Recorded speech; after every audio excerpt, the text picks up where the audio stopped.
Welcome back to Night Shift with Justin S. King. How to transform your life one night at a time. If a routine or project keeps breaking down or you're unable to keep it, stop assuming the answer is more motivation. A lot of the time, the problem is simpler than that. You are relying on memory when you should be relying on a checklist. One of the core ideas of the book, The Checklist Manifesto, is that we fail for two reasons: ignorance and ineptitude. Either we do not know what to do and when to do it, or we do not know what to do and fail to apply it correctly. For most routines and recurring projects, the second one is the problem. You knew to charge the phone, you knew to set tomorrow's priorities, you knew to shut down work, you knew to prep for the morning, you knew to stop scrolling. You just did not do all of it in the right order at the right time every time. This is what a checklist is for, according to the book Checklist Manifesto. A checklist is not supposed to be a full instruction manual. It is not there to spell out everything. It is a quick, practical tool that helps you catch the critical steps people miss, even when they know better. Good checklists are precise, efficient, and practical. Bad ones are vague, long, and hard to use. That means if you're making a checklist for your evenings, your mornings, or a project, there are a few rules. These are some notes from the book. First rule is to keep it short. A rule of thumb checklist manifesto, is keep your checklist 5 to 9 items. Once the list gets too long, it becomes a distraction. People start shortcutting, things get mixed. So cut it down to the killer essential items, the steps that are most dangerous to skip and still easy to overlook. Ideally, the whole thing fits onto one single page. Second, attach it to a pause point. A checklist only works if there is a clear moment when you use it: after dinner, after work, before bed, before you press publish, before you leave the house. If there's no pause point, it means the checklist floats around as a nice idea and never becomes a real tool. So the notes from the book are direct on this. You must define a clear pause point at which time the checklist is supposed to be used. Third, choose the right kind of checklist. A read-do checklist works like a recipe. You read the step and do it.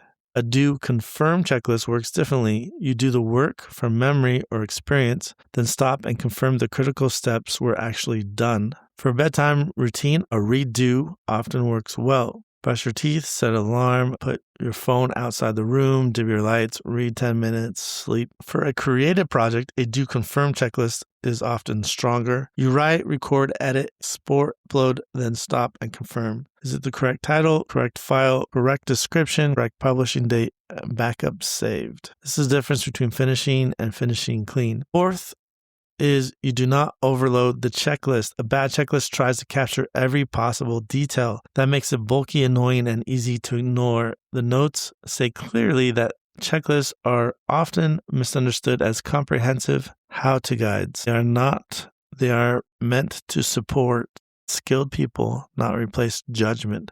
That matters because some people in some parts of life are simple.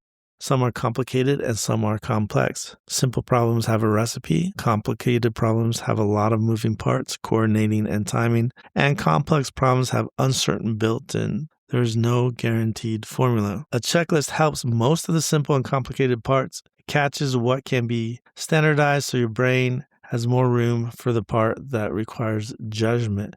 That is often the strongest lines in your notes. The checklist. One of the strongest lines from my notes on this book are that the checklist gets the dumb stuff out of the way so your brain can focus on the hard stuff. Fifth, make it practical for the real world. Bad checklists are written by people with no awareness of the situation where the checklist will actually be used. Good checklists are easy to use in difficult conditions. They do not insult the person using them.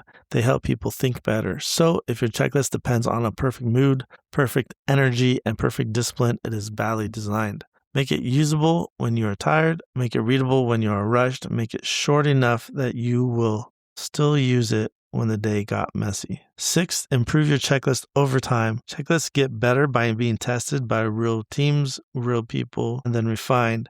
That matters for personal routines too. The first version will probably be clunky good. Use it, cut what is necessary, clarify what is vague, keep what actually prevents mistakes. So for tonight's shift, take one area of your life that keeps slipping: your bedtime routine, your workout, your work shutdown, your gym prep, your podcast workflow, your rest day. Then build a checklist using these rules: no more than 9 items, 1 page max, only the killer items, a clear pause point where the checklist is implemented. Choose a read, do, or do confirm format. Use plain, specific language, and revise that checklist after using it. That's how you stop depending on memory. This is how you make a routine hold up when life gets noisy. And if you want a simple checklist to fall asleep fast and stay asleep, grab the 7-point checklist or the fall asleep fast formula at justinSking.com/fast. My name is Justin S. King, and I help entrepreneurs find peace tonight, tomorrow, and for the rest of their lives through sleep optimization, emotion regulation, and discovering their purpose. Good night.